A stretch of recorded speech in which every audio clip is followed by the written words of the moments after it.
Welcome to study channel. मेरा नाम है मोहम्मद कैसर। तो दोस्तों, HPSC यानी हरियाणा पब्लिक सर्विस कमीशन की तरफ से PGT पदों के लिए विज्ञापन जारी हुआ है। दो विज्ञापन दोस्तों जारी हुए हैं। एक विज्ञापन आप देखेंगे मेवात कैडर से है और यहाँ पर कुल पदों की जो संख्या है वो 613 है और विषयवार भी आप यहाँ पर पदों की संख्या देख सकते हैं। और दूसरा विज्ञापन है हरियाणा कैडर से, यहाँ पर पदों की संख्या ज़्यादा है। टोटल यहाँ पर जो पद हैं वो 3863 हैं। तो दोनों को जोड़ दिया जाए तो 4476 पद हो जाते हैं, यानी 4500 के लगभग यहाँ पर पद हैं। और PGT में इतने ज़्यादा पद काफ़ी अच्छा माना जाता है। बाकी दोनों विज्ञापन में और कोई अंतर नहीं है, सारी चीज़ें सेम हैं। तो हम लोग चीज़ों को समझते हैं और आप चाहें तो यहाँ पर आवेदन कर सकते हैं। 21 नवंबर से आवेदन होगा जो चलेगा 12 दिसंबर तक। आप एलिजिबल हैं तो फॉर्म भर सकते हैं। किसी भी स्टेट के आप रहने वाले हों आप यहाँ पर आवेदन कर सकते हैं। कुछ टर्म्स एंड कंडीशन है उसे आपको समझना होगा और सारी चीज़ें मैं आपको यहाँ पर बताऊँगा भी। दोनों नोटिफिकेशन आपको हमारे टेलीग्राम चैनल पर भी मिल जाएगा, वहाँ पर जाकर आप इसे डाउनलोड कर लीजिए और आराम से पढ़ लीजिए क्या क्या चीज़ें इसमें दी गई हैं। जो सारी इंपॉर्टेंट चीज़ें हैं मैं आपको यहाँ पर बता देता हूँ। विषयवार पदों की संख्या के बारे में बात करें, जो हरियाणा कैडर वाला विज्ञापन है, तो कॉमर्स में 180 पद हैं। कंप्यूटर साइंस यहाँ पर होता है 1633 पद, काफ़ी अच्छे खासे पद हैं। फाइन आर्ट में 580, हिस्ट्री में 220, मैथमेटिक्स में 250 पद है, म्यूज़िक में 80 है, फिजिकल एजुकेशन में 680 है, पॉलिटिकल साइंस में 240। तो टोटल हो गया 3863। बाकी दूसरा वाला विज्ञापन भी आप देख लीजिएगा, उसमें कौन कौन से विषय हैं और क्या पदों की संख्या है।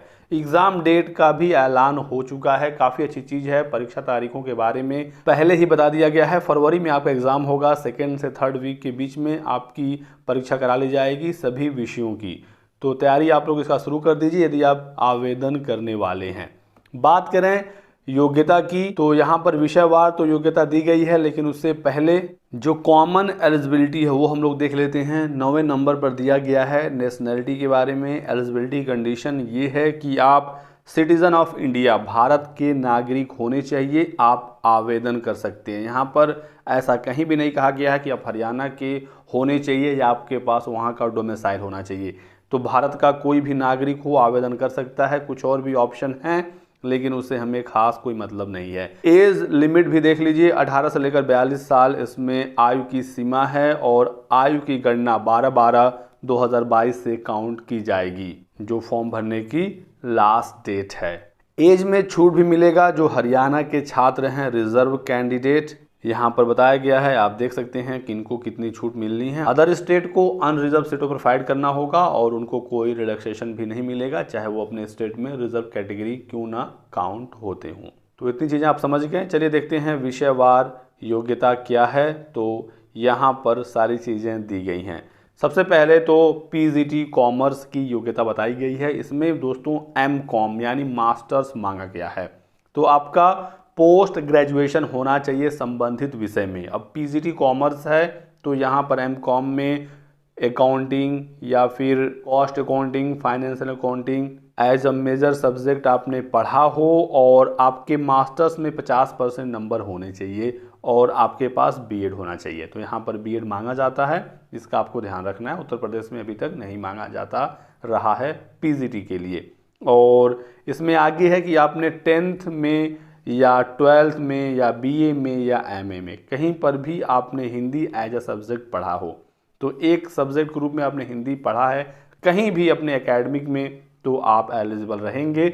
यहाँ पर जो सबसे इम्पोर्टेंट चीज़ है वो 3rd नंबर पर है कि आप हरियाणा का टीचर एलिजिबिलिटी टेस्ट पास किए हों। ये कंपलसरी है, HTET आपके पास होना चाहिए।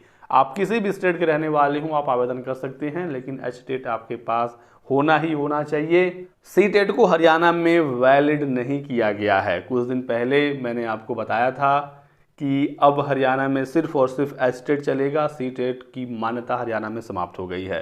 तो ये एलिजिबिलिटी है। और यहाँ पर कंसिस्टेंट गुड एकेडमिक रिकॉर्ड लिखा गया है। इसका मतलब यही है कि आपका एकेडमिक रिकॉर्ड अच्छा होना चाहिए। तो इसका मतलब कि यहाँ पर मास्टर्स में 50% मांगा गया है और PGT कंप्यूटर साइंस में देखेंगे तो 55% मांगा गया है। तो इस तरह से आप एक एक विषय की एलिजिबिलिटी देख लीजिएगा। आप किस विषय से मास्टर्स हैं तो मैच कर लीजिए। यदि आप एलिजिबल हैं तो आप फॉर्म भर सकते हैं। मेनली यहाँ पर यही है कि मास्टर्स आपका रिलेटेड सब्जेक्ट में बीएड और एचटेट और हिंदी आपने कहीं पर भी एक बार, कुछ यहाँ पर जानकारी भी है नोट में, a person who had passed HTET या HTET without the qualification of BEd, यानी कि बिना बीएड के ही यदि किसी ने एचटेट को पास कर लिया है तो वो पीजीटी के लिए एलिजिबल है, कोई समस्या नहीं है। यदि आपका बीएड बाद में है, एचटेट पहले है, तो भी आप एलिजिबल हैं। बाकी चीज़ें आप पढ़ लीजिएगा, सारी चीज़ें बताई गई हैं। एलिजिबिलिटी वगैरह जो भी चीज़ें हैं, एज लिमिट सबकी गणना 12 दिसंबर तक की जाएगी, यानी कि अपियरिंग वाले छात्र एलिजिबल नहीं है। 12 दिसंबर तक आपके सभी क्वालिफिकेशन पूरे होने चाहिए और इसी डेट से आयु की गणना भी की जाएगी। बाकी इसके अलावा पे कोई और सवाल हो तो आप हमसे पूछ सकते हैं कमेंट सेक्शन में। सैलरी काफ़ी अच्छी खासी है, 47,600 से 1,51,100, तो अच्छी खासी इसमें सैलरी है। पीजीटी के पोस्ट में सैलरी अच्छी होती ही है।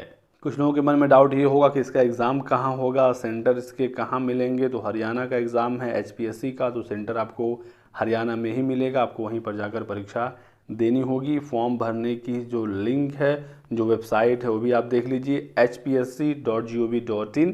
तो यहाँ पर जाकर आप नोटिफिकेशन डाउनलोड कर सकते हैं, अपनी एलिजिबिलिटी देख सकते हैं और यहीं से आप आवेदन कर सकते हैं। तो यूपी वाले छात्र यदि चाहते हैं हरियाणा में जॉब करना, यदि आप एलिजिबल हैं, एचटेट पास हैं, तो आप फॉर्म भर के परीक्षा दे सकते हैं। तो ये रही दोस्तों आज की वीडियो में कुछ महत्वपूर्ण अपडेट। वीडियो को लाइक और चैनल को सब्सक्राइब कर दीजिएगा ताकि आपको इसी प्रकार की सभी लेटेस्ट और ऑथेंटिक इन्फॉर्मेशन मिलती रहे। Thanks for watching.